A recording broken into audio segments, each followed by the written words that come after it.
नमस्कार, ओंकार न्यूज देख रहे हैं आप। आपके साथ मैं हूं आस्था श्रीवास्तव। रुक करते हैं अब खबरों का। राष्ट्रपति के अभिभाषण पर राज्यसभा में चल रही चर्चा में आज भी जमकर हंगामा हुआ। कांग्रेस अध्यक्ष मल्लिकार्जुन खड़गे ने उद्योगपति गौतम अडानी का नाम लेकर सरकार को घेरने की कोशिश की। पीएम मोदी पर भी कई गंभीर आरोप लगाए। भाजपा सांसदों के विरोध पर सभापति जगदीप धनखड़ ने खड़गे के आरोपों को बदलते सबूत पेश करने के लिए कह दिया है। तो उधर बीजेपी ने भी खड़गे का पलटवार करते हुए राहुल गांधी के बहनोई रॉबर्ट वाड्रा का मुद्दा उठा दिया। मल्लिकार्जुन खड़गे के आरोपों पर भाजपा ने भी पलटवार किया। केंद्रीय मंत्री पीयूष गोयल ने कहा कि वे विदेश रिपोर्ट यानी कि हिंडनबर्ग रिपोर्ट पर बात कर रही हैं। ये तो कांग्रेस का तरीका है। मैं स्पष्ट कहता हूं कि इनके खुद के नेता जिनके कहने के बगैर ये कुछ नहीं करते, उनकी संपत्ति ही देखें कि 2014 में इनके नेता की कितनी संपत्ति थी और आज कितनी है। उधर लोकसभा में रविशंकर प्रसाद ने राहुल गांधी की बहनोई रॉबर्ट वाड्रा का जिक्र करके कांग्रेस पर पलटवार किया। रविशंकर प्रसाद ने कहा, बहनोई को कहां से गलत तरीके से फायदा पहुंचाया गया, अगर इसका खुलासा कर देंगे तो कहीं मुंह नहीं छिपा पाएंगे। उन्होंने आगे कहा कि सोनिया गांधी, राहुल गांधी, रॉबर्ट वाड्रा सभी बेल पर बाहर हैं, सभी भ्रष्टाचार के मामले में आरोपी हैं और अब निराधार प्रधानमंत्री पर आरोप लगा रही हैं।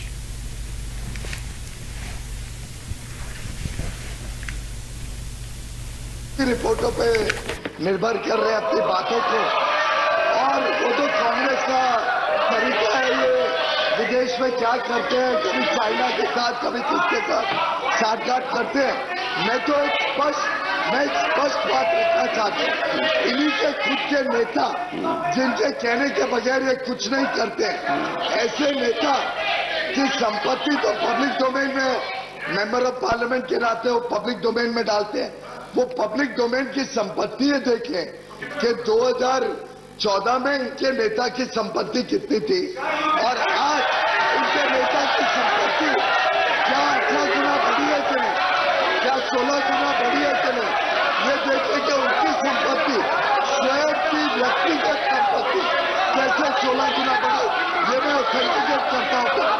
एक व्यक्ति जिसकी संपत्ति 2.5 साल में 13 गुना बढ़ गई, बढ़ी है, और 14 में 50,000 करोड़ की थी, 2019 में 1 लाख करोड़ रुपए की संपत्ति उसकी हो गई। अचानक ऐसा क्या हुआ जादू कि 2 ही साल में 12 लाख करोड़ हो गए। ये कहा। और दूसरा, अब देखिए हिंडनबर्ग की रिपोर्ट तो है इंटरनेशनल, अब वो उसको मानते नहीं। 2010 UPA rule, Advani group acquired the Carmichael mine in Australia. किसकी सरकार थी? आपकी सरकार थी। 2010 UPA rule, Adani announced a 1.65 billion deal with the Indonesian government for setting up rail and port infrastructure. 2010 में अधीर बाबू आप ही की सरकार थी ना? अच्छा, आप नहीं बोल, आप नहीं अभी कैसे बोलेंगे? अच्छा ठीक, बैठिए। आप केवल चेयर माने, केवल चेयर प्लीज। 2011 में यूपीए रूल में Adani buys Galilee mine and Abbot Point port in Australia. तो सर क्या हम मान के चलें कि मनमोहन सिंह जी ऑस्ट्रेलिया जा रहे थे और इनको खदान मिल रही थी? क्या मतलब है इसका? भारत के उद्यमी बाहर जाकर काम करें, ये तो अच्छी बात है ना। मुझे मालूम है सर, उनको परेशानी होती है कि नरेंद्र मोदी की अगुवाई में भारत की इकॉनमी दुनिया की 5वीं इकॉनमी बन गई है, यह उनको परेशानी होती है। बेबुनियादी विदेशी रिपोर्टों। तुर्की और सीरिया में 6 फरवरी को आए भूकंप से भीषण तबाही मची है। इस आपदा में मरने वालों की संख्या में लगातार बढ़ोतरी हो रही है। अब तक 9,500 से ज्यादा लोगों की मौत हो चुकी है। मलबे के नीचे अभी भी हजारों लोगों के दबे होने की आशंका है। तुर्की और सीरिया के अस्पताल घायलों से पटे पड़े हैं और अस्पतालों में लोगों को जगह नहीं मिल रही। हजारों लोग अभी भी लापता है। प्रशासन द्वारा लगातार रेस्क्यू ऑपरेशन चलाया जा रहा है। तुर्की में सोमवार को जो पहला भूकंप आया वो बेहद शक्तिशाली शक्तिशाली था। रिक्टर पैमाने पर उसकी तीव्रता 7.8 थी। उसके बाद से तुर्की की धरती भूकंप की वजह से कई बार कांप चुकी है। मीडिया रिपोर्ट्स की माने कि सोमवार तड़के 4:15 बजे के बाद से लेकर अब तक तुर्की की धरती 550 से ज्यादा बार कांपी। सोमवार से अब तक यहाँ क्रमशः 7.8, 7.6, 6.0, 5.6 और 5.4 की तीव्रता वाले भूकंप आ चुके हैं।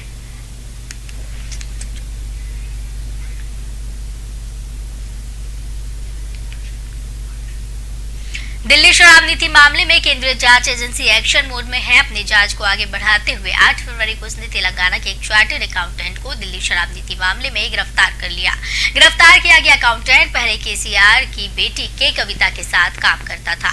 सीबीआई सूत्रों ने बताया कि दिल्ली शराब नीति को बनाने और उसके कार्यान्वयन में कथित भूमिका के लिए हैदराबाद स्थित चार्टर्ड अकाउंटेंट बुची बाबू गोरंटला को दिल्ली में गिरफ्तार किया गया। सीबीआई आज उसे कोर्ट में पेश करेगी। दिल्ली सरकार की नई आबकारी नीति के तहत दिल्ली को 32 जोन में बांटा गया था, जिसके लिए 849 लाइसेंस आवंटित किए गए। दिल्ली शराब नीति में हर जोन में औसतन 26 से 27 शराब की दुकानें खुल रही थी। इसमें एक जोन में से 8 से 9 वार्ड शामिल थे। इस तरह हर इलाके में आसानी से शराब उपलब्ध हो रही थी। इससे पहले की नीति में 60% दुकानें सरकारी और 40% निजी हाथों में थी, लेकिन इस नीति के बाद दिल्ली शराब घोटाले में एक और गिरफ्तारी हुई।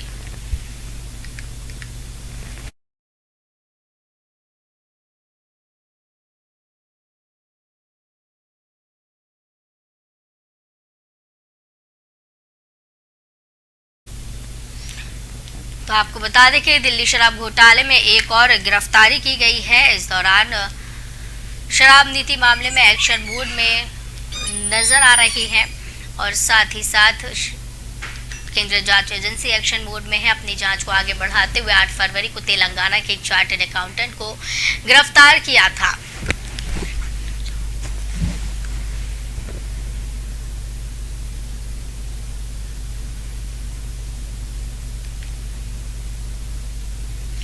वित्त वर्ष 2022-23 में रिजर्व बैंक ऑफ इंडिया की आखिरी क्रेडिट पॉलिसी के फैसलों का ऐलान आज हो गया है। आरबीआई के गवर्नर शक्तिकांत दास ने सुबह 10 बजे से एमपीसी की बैठक के नतीजों के बारे में जानकारी दी है।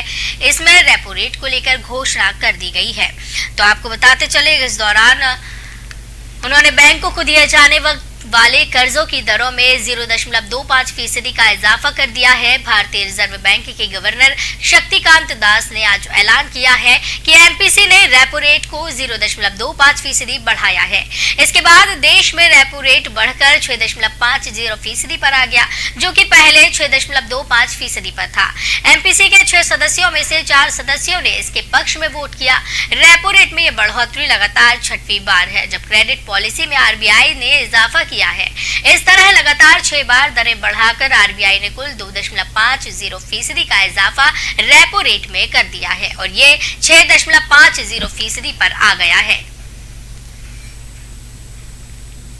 June 2016 to provide a credible nominal anchor for monetary policy.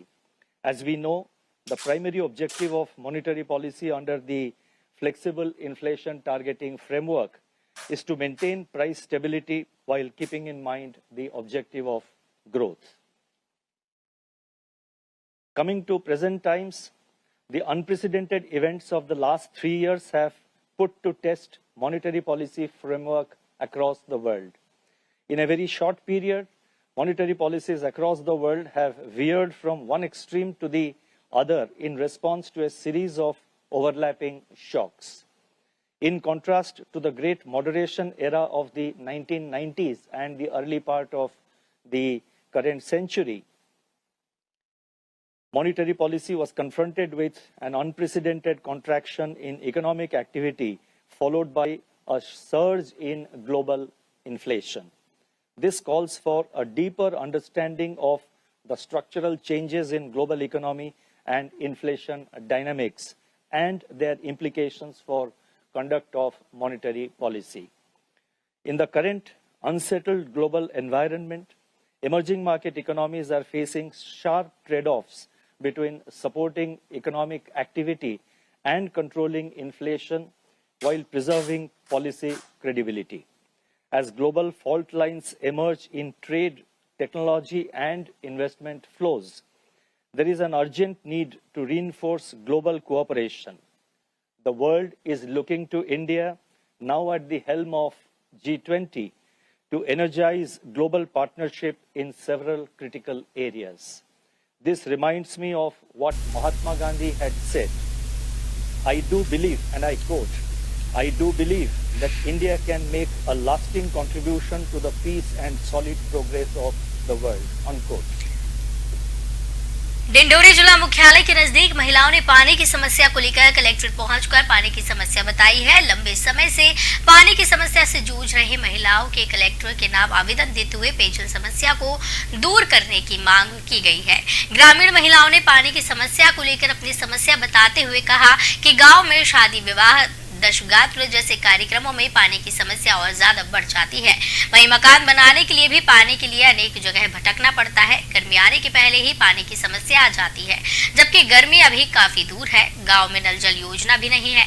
महिलाओं ने गांव में नल जल योजना से घर घर नल लाने की मांग की है।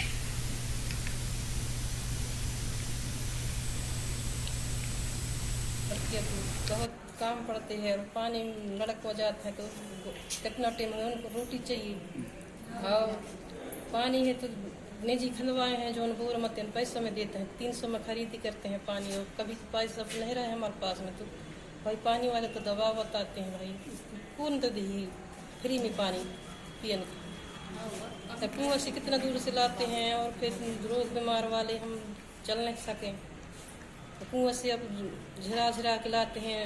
छोटे छोटे बच्चा नाती पोता खिलाते हैं और जो कोई की पानी भरे नहीं रहे तो पानी तक नहीं रहा।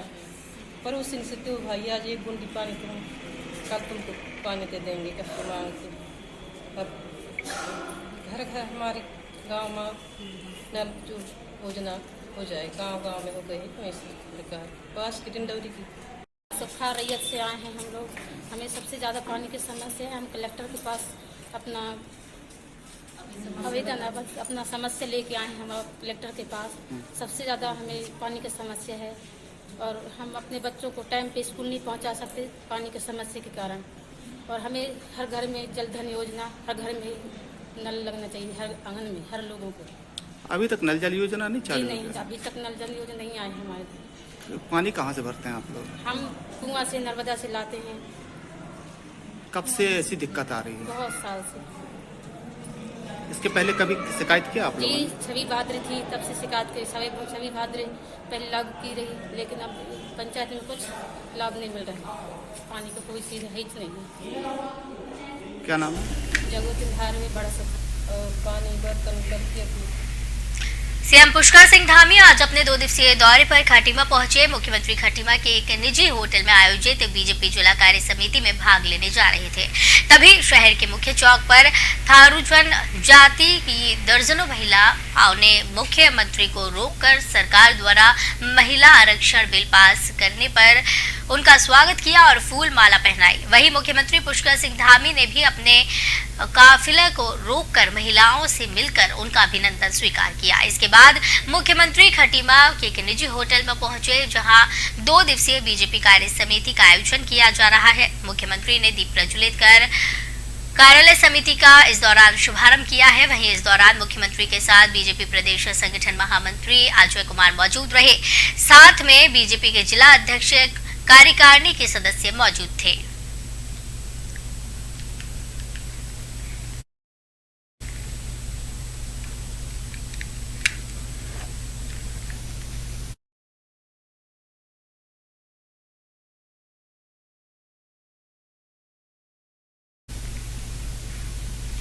चमोली जिले में आपदा का दंश झेल रहे जोशीमठ शहर पर प्रधानमंत्री कार्यालय लगातार नजर बनाए हुए है। इसी कड़ी में पीएम ने 10 फरवरी को बैठक बुलाई है, जिसमें जोशीमठ की समीक्षा की जाएगी। पीएम नरेंद्र मोदी के सलाहकार की अध्यक्षता में होने वाली बैठक में राष्ट्रीय आपदा प्रबंधन प्राधिकरण जोशीमठ को लेकर प्रस्तुतिकरण भी देगा। राज्य के मुख्य सचिव और आपदा प्रबंधन सचिव बैठक से वर्चुअली जुड़ेंगे। उधर राज्य मंत्रिमंडल की 10 फरवरी को होने वाली बैठक का 15 फरवरी को मुख्यमंत्री आवास में आयोजन होगा। माना जा रहा है कि पीएमओ की बैठक के दृष्टिगत बैठक की तिथि को आगे बढ़ाया गया है। इसमें जोशीमठ को लेकर केंद्र को भेजे जाने वाले राहत पैकेज के प्रस्ताव पर कैबिनेट मुहर लगाएगी।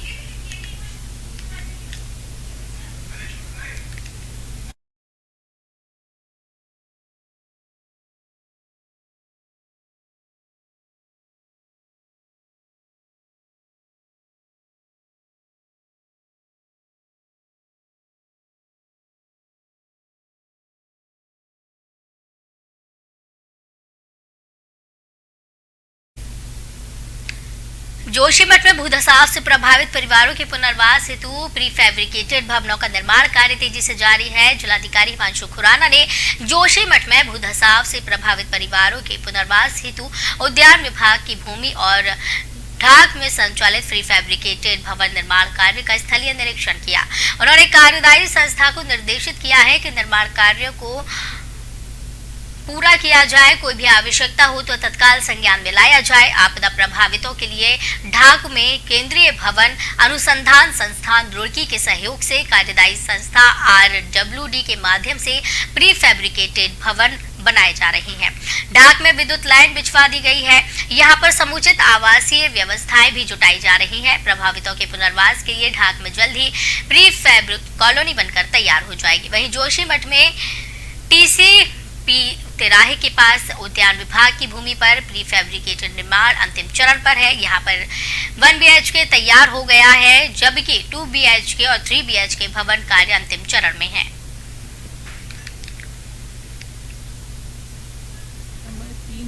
हमें तैयार करके देनी थी, तो ये जो उद्यान विभाग की भूमि है, यहाँ पर कहीं पर मोटे मोटे बोल्डर और थोड़ा जो यहाँ की मिट्टी थी उसमें इनको बोल्डर को तोड़ने में थोड़ा टाइम लगा, जिसकी वजह से निर्माण में थोड़ा विलम्ब हुआ। लेकिन अब कोई ऐसी स्थिति नहीं है, काम प्रगति से चल रहा है और जल्द ही ये मॉडल हट बन के तैयार हो जाएंगे। साथ ही साथ 15 हट हमारे ढाक में भी बन रहे हैं। तो जो लोग इसमें अपनी इच्छा व्यक्त करेंगे कि किस तरह का उनको एक ट्रांजिशन शेल्टर किस रूप में चाहिए, तो उनके सुझाव लेते हुए आगे की जो तरह के हट बनने हैं उनके ही। उमरिया जिले के गांधी चौक में जिला कांग्रेस कमेटी के नेतृत्व में विरोध प्रदर्शन करते हुए राष्ट्रपति के नाम ज्ञापन सौंपा गया है। ज्ञापन में उल्लेख किया गया है कि LIC एवं SBI और सार्वजनिक क्षेत्र के बैंक को अदानी समूह में निवेश किए जाने के संबंध में जिला कांग्रेस कमेटी के नेतृत्व में धरना प्रदर्शन किया गया, जिसमें चुनिंदा अरबपतियों को फायदा पहुंचाने के लिए केंद्र सरकार की नीतियों को जिम्मेदार ठहराया गया। LIC पॉलिसी धारकों और निवेशकों का 33,060 करोड़ का नुकसान हुआ है, जिसके विरोध में आज धरना प्रदर्शन कर इन बिंदुओं को जांच कराए जाने की मांग की गई है।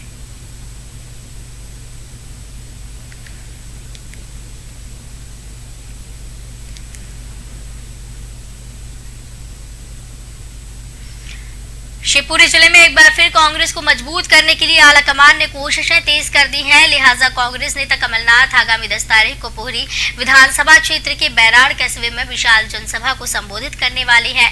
ज्योतिरादित्य सिंधिया के पाला बदलने के बाद कांग्रेस के पास कार्यकर्ताओं की कमी हुई, वहीं अब क्षेत्र में हजारों की संख्या में नए युवा कांग्रेस का हाथ थामने वाली है। इसके अलावा संभावना इस बात की भी है कि मौजूदा सत्ता पक्ष से निराश आमजन भी कांग्रेस का हाथ थाम ले। मगर सबसे पहले पोहरी विधानसभा क्षेत्र के दिग्गज नेता कैलाश कुशवाहा ने कांग्रेस का हाथ पकड़ने की तैयारी कर ली है।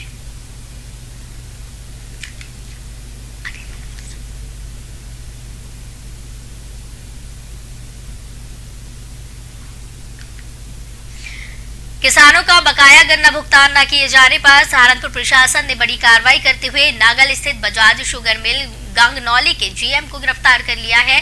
हालांकि GM ने SGM को दिए शपथ पत्र में बताया कि मिल ने बकाया गन्ना 80% भुगतान कर दिया। आपको बता दें, देवबंद SGM संजीव कुमार ने राजस्व विभाग की टीम के साथ सोमवार शाम नागल स्थित बजाज शुगर मिल गांगनौली के GM हरवेश कुमार मलिक को 196 करोड़ रुपए के भुगतान न किए जाने पर 2 नवंबर को जारी वारंट के आधार पर गिरफ्तार किया। हालांकि इस दौरान शुगर मिल के GM हरवेश कुमार मलिक ने बताया कि गांगनौली शुगर मिल ने बकाया भुगतान में से 175 करोड़ रुपए से अधिक गन्ना खरीद का भुगतान कर दिया है। शुगर मिल गांगनौली देवबंद में 196 करोड़ की आरसी के सापेक्ष आज उनके अध्यासी की गिरफ्तारी हुई है और गिरफ्तारी में उनके द्वारा क्योंकि 80% से ज़्यादा भुगतान कर दिया गया है आरसी के सापेक्ष और उन्होंने लिखित शपथ पत्र दिया है कि वो 12 फरवरी तक सारा भुगतान कर देंगे। इस क्रम में उनको अभिरक्षा से मुक्त किया गया है। हाँ, आपके द्वारा शपथ पत्र दिया गया है 12 फरवरी तक का। 12 फरवरी तक ये सारा भुगतान जितना भी आरती का है, जितना गन्ना भुगतान है, वो सारा क्लियर करेंगे। बजाज उन्नाव में एक अनियंत्रित डंपर द्वारा विगत 22 जनवरी को आजाद मार्ग लखनऊ कानपुर हाईवे पर हृदय विदारक दुर्घटना हुई, जिसमें 6 की मौत हो गई। मृतकों में एक भगवंत नगर विधानसभा के झुआ ग्राम सभा निवासी था। ऐसी दुख की घड़ी में परिजनों को हर संभव सहायता का आश्वासन भगवंत नगर विधायक आशुतोष शुक्ला ने दिया था, परंतु आचार संहिता के कारण आर्थिक सहायता नहीं दी गई थी। उसी निमित्त में मंगलवार देर शाम को झुआ ग्राम सभा पहुंचकर परिजनों को सांत्वना दी गई और स्वर्गीय विमलेश तिवारी की पत्नी को अपने निजी कोष से 50,000 रुपए की आर्थिक सहायता देकर उनकी मदद की गई।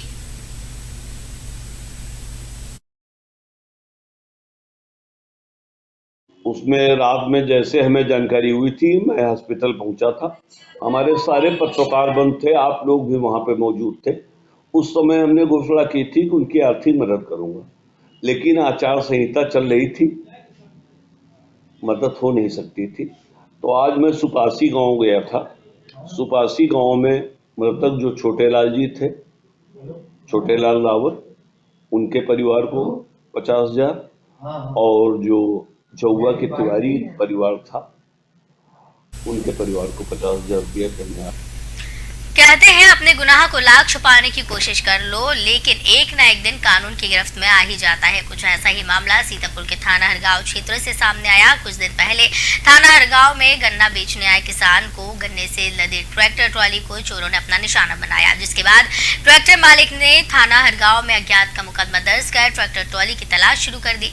वहीं क्षेत्राधिकारी राजू कुमार साहू के नेतृत्व में क्राइम ब्रांच व थाना हरगांव की संयुक्त पुलिस टीम द्वारा लगातार घटना का पर्दाफाश करने का प्रयास किया जा रहा था। तभी पुलिस ने 3 आरोपियों को जहांगीराबाद पुलिस के पास से पुलिया के पास से गिरफ्तार किया। नियंत्रण एवं कार्रवाई के क्रम में आज जनपद सीतापुर के थाना हरगांव एवं क्राइम ब्रांच की संयुक्त टीम के द्वारा आज सुबह 3 अभियुक्तों को मैं ट्रैक्टर टाली और उनके पास से अवैध असलाह सहित उन्हें गिरफ्तार किया गया है। तीनों अभियुक्त में पहला विपुल पांडे जो कि थाना संतना का रहने वाला है, दूसरा शहादत अली जो थाना हरगांव का रहने वाला, तीसरा सालिम खां ये हरगांव का रहने वाला। बलरामपुर तुलसीपुर विकासखंड क्षेत्र के गुलरिहा हिसामपुर का एक ऐसा माजरा है जहां आज भी ग्रामीण अंधेरे में रहने को मजबूर है। केंद्र सरकार ने दावा किया है कि अब देश के सभी गांव में बिजली पहुंच चुकी है। ग्राउंड रिपोर्ट में सच्चाई कुछ और ही नजर आ रही है। पीएम मोदी ने ट्वीट कर देशवासियों को जानकारी दी थी कि इस बात से वो खुश है कि भारत के हर गाँव में बिजली पहुंची है, लेकिन सवाल ये है कि क्या वास्तव में देश में 100% विद्युतीकरण हो चुका है। अंधेरे में डूबे गाँव को रोशन करने के उद्देश्य से केंद्र सरकार के भारी दावों के विपरीत बलरामपुर जिले के ग्राम पंचायत गुलरिया हिसामपुर की तस्वीर बताती है कि इस कहानी में झोल है। राप्ती मुख्य नहर के किनारे स्थित गांव जहां बिजली के नाम की कोई चीज नहीं है। 3 वर्ष पहले बिजली का पोल यहां गया था, लेकिन कुछ महीनों बाद यहां से गांव उठ गया। गांव में बिजली पहुंचने के बारे में जब हमने ग्रामीणों से पूछा तो इस दौरान बताया कि ग्राम पंचायत के विशुनपुर, भलुहिया, हिसामपुर के माजरों में बिजली चल रही है, लेकिन एकमात्र यही ऐसा माजरा है जहां बिजली नहीं है। और लाइट का खम्भा सुल्ले 2 ठो उठवाए गए और बाकी अभी तक लाइट कोनो व्यवस्था नहीं। हाँ, खम्भा आवा है, पड़ा है 3-4 साल के पहले से ना कहा हम लोग विधायक से कहीं लग जाए, मगर लगना ही पैसा तक बताया जाता। तो इस बुलेटिन में फिलहाल इतना ही। मुझे दीजिए इजाजत। नमस्कार।